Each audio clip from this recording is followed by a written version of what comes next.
Here's how to install a Rain-X RearView wiper blade on a rear I&L arm. Locate the packaged adapter labeled R.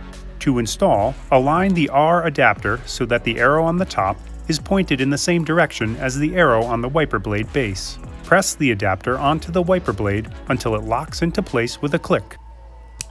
Begin by placing the wiper arm in the service position. You may need to consult the owner's manual of your vehicle on how to do this. To remove the old wiper blade, squeeze the two legs on the wiper blade and rotate away from the wiper arm until it disengages. To install the new wiper blade, insert the tab on the wiper arm into the slot located on top of the adapter. Rotate the blade until the arm clicks into place.